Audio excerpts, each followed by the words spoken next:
Code বাতিল সহ একাধিক ইস্যুতে ব্যারাকপুর মহকুমার শাসকের দপ্তর অভিযান সিটুর। শ্রম কোড বাতিল সহ একাধিক ইস্যুতে বুধবার ব্যারাকপুর মহকুমার শাসকের দপ্তরে অভিযোগ করল সিটু।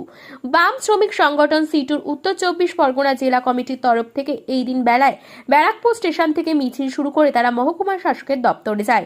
সেখানে কিছুক্ষণ বিক্ষোভ প্রদর্শন করার পর তারা মহকুমার শাসকের দপ্তরে স্মারকলিপি জমা দেন। মহকুমা শাসকের দপ্তরে বিক্ষোভের পর তারা পিএফ অফিসে বিক্ষোভ প্রদর্শন করেন। সেখানে তারা স্মারকলিপি জমা দেন।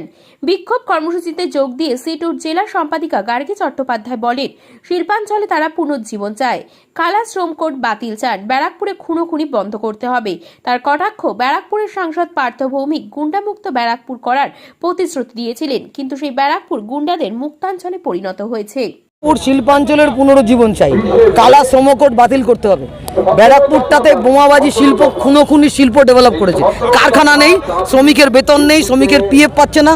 আমরা ইপিএফ এর পেনশন 9000 টাকা করবার জন্য রাস্তায় নেমেছি, সেই শ্রমিকরা পেনশন পাচ্ছে না, ইএসআই পাচ্ছে না। এই অসুবিধা দূর করার জন্য আমরা আজকে এখানে নেমেছি। হ্যাঁ, আমাদের 5 দফা দাবি আছে। তার মধ্যে প্রধান দাবি হচ্ছে ব্যারাকপুর শিল্পাঞ্চলের পুনরুজ্জীবন এবং শ্রমিকের পেনশন, শ্রমিকের পিএফ, শ্রমিকের গ্র্যাচুইটির টাকা বকেয়া। জুট মিলগুলো শ্মশান হয়ে গেছে। পৌরসভায় শ্রমিকরা বেতন পাচ্ছে না, পেনশন পাচ্ছে না। এই সব পরিবহন শ্রমিকরা সংকটে সব নিয়েই আমরা এসডিওর কাছে এসেছি। আর ব্যারাকপুরে শান্তি চাই, খুনোখুনি না, শিল্প চাই।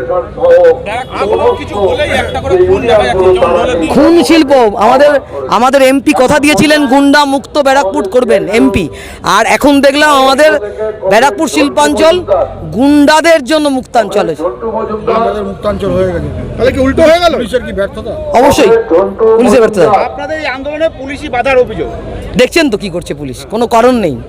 অন্য দল, রাজনৈতিক দল, অন্য রাজনৈতিক দল আসলে পরে এই করে। সমর্থকরা পুলিশের সঙ্গে দেখা গেল কেন? জড়িয়ে পড়লো কেন? সিআইটিউ সমর্থকরা কেন বচসায় জড়িয়ে পড়লো? পুলিশ যদি প্ররোচনা দেয় তাহলে বচসা হবে। দেখছেন তো কি প্ররোচনা দিচ্ছে পুলিশ।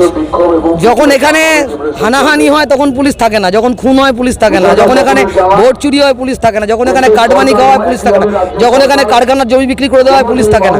পুলিশ শ্রমিকরা রাস্তায় থাকলে পুলিশ থেকে যায়, অতি সচল হয়ে যায়।